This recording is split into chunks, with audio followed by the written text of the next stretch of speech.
কৃষ্ণের কথার অর্থ হচ্ছে সর্বোচ্চ আনন্দ আর সর্বোচ্চ শক্তি।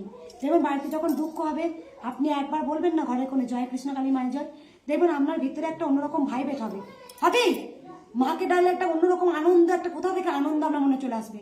মনে হয় এক দুঃখ আর ভাল লাগছে না, আর পাচ্ছি না, শুধু মুখে যদি কেউ ঘরে বসে বলে জয় কৃষ্ণ কালী মায়ের জয়, তার ভেতরে একটা অন্য একটা শক্তি পাওয়ার চলে আসে। তাই কৃষ্ণ নামের সর্বোচ্চ আলাদা হচ্ছে সর্বোচ্চ শক্তি, সর্বোচ্চ শক্তি। উনি পরম পিতা আমাদের।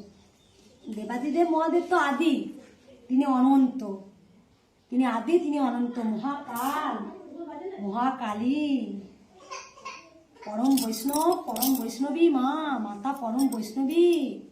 বাবা যখন বিপদে পড়েন না, তখন মায়ের ধ্যান করেন, বাবা স্বয়ং মায়ের ধ্যান করেন। মা রুদ্রাক্ষিণী, মা দয়াময়ী। আমরা ভাবি তো যে মা সব থেকে মায়ের, অনেকেরা মা কালীকে ভয় পায় না।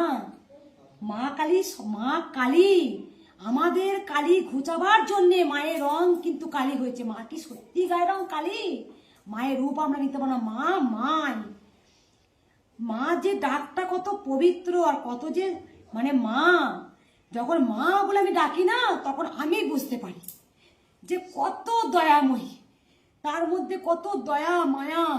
মাকে তো চামড়া চোখ দিয়ে দেখা যায় না, মাকে একটা অনুভব, এই যে অন্তরের দৃষ্টি দিয়ে মাকে দেখতে হয়, অনুভব দিয়ে মায়ের কথা শুনতে হয়, বুঝতে হয়। তাই আমি ভাবি কি মা যাচ্ছে, মাকে আমি চট করে দেখে নেবো, উপরে যাচ্ছে, ভুল। আপনি কখনোই মাকে এভাবে দেখতে হবে না যতক্ষণ না আপনার ভেতরে ভাব আসছে। তাই যার যত ভাব তার তত লাভ। কেন এই কথাটা বারবার বলি? আমি জানি তো আমি এই কথাগুলো কেমন করে বলছি, আমার তো হয় এরকম। আমি যখন ভাবে যাই না, মা কি খেতে চাইছে, মা কি পড়তে চাইছে, মা কি বলতে চাইছে, সেই কথাগুলো আমি সব শুনতে পাই। যেই সময় বামা ক্যাপা শুনতে পাতেন, পরমহংসদেব শুনতে পারতেন, নাম প্রসাদ শুনতে পারতেন, তখনকার যুগেও মানুষের চোখে একটা পর্দা ছিল।